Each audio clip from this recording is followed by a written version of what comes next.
पाकड्यांना धास्ती भारताची राफेल खरेदी.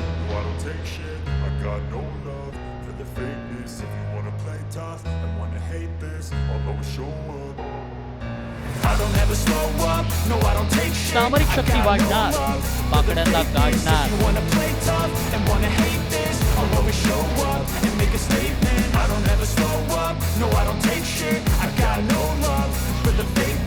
राफेल ठरणार पाकड्यांचा कर्तनकार.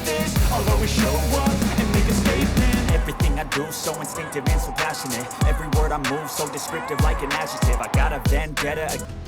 पहलगाम हल्ल्यानंतर भारत पाकिस्तान तणाव वाढलाय. त्यात भारतानं लष्करी सामर्थ्य वाढवण्यावर भर दिलाय. भारत फ्रान्सकडून 26 राफेल सागरी लढाऊ विमानं खरेदी करणार आहे. भारत फ्रान्समधील हा करार 63,000 कोटींचा असून भारतीय नौदलाची शक्ती वाढेल. यामुळे भारताकडील राफेल लढाऊ विमानांची संख्या 62 होणार आहे. या विमानांच्या समावेशानंतर त्यांना INS विक्रमादित्य आणि स्वदेशी बनावटीच्या INS विक्रांतवर तैनात केलं जाईल. राफेल हे MiG-29 पेक्षा अनेक पटीने अत्याधुनिक विमान आहे. कराचीला मारा करण्याकरता आणि ग्वादार बंदर आणि कराची बंदर यांना ब्लॉक करण्याकरता या विमानवाहू जहाजांचा फार मोठा रोल राहणार आहे. भारत फ्रान्स करारादरम्यान भारत फ्रान्सकडून 22 सिंगल सीटर विमानं आणि 4 डबल सीटर विमानं खरेदी करेल. ही विमानं अणुबॉम्ब डागण्याची क्षमता असलेली असतील. या राफेल मरीनचं वैशिष्ट्य काय पाहूया.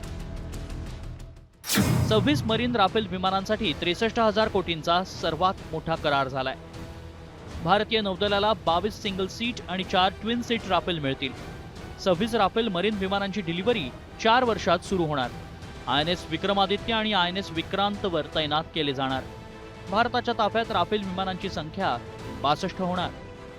राफेल मरीनच्या खरेदीनं हवाई दलाची आणि नौदलाची शक्ती वाढणार आहे. भारतानं गेल्या काही वर्षात सामरिक शक्ती वाढवली आहे. त्यामुळे भारताच्या सार्वभौमत्वाला आणि शांततेला बाधा पोहोचवणाऱ्या परकीय शक्तींसाठी राफेलची खरेदी हा थेट इशारा आहे. त्यामुळे पाकड्यांनी काड्या केल्या आणि त्यावर चिन्यांनी कागाळ्या केल्या तर त्यांना चारीमुंड्या चित करण्यासाठी भारत आता शस्त्रसज्ज आहे हे विसरून चालणार नाही.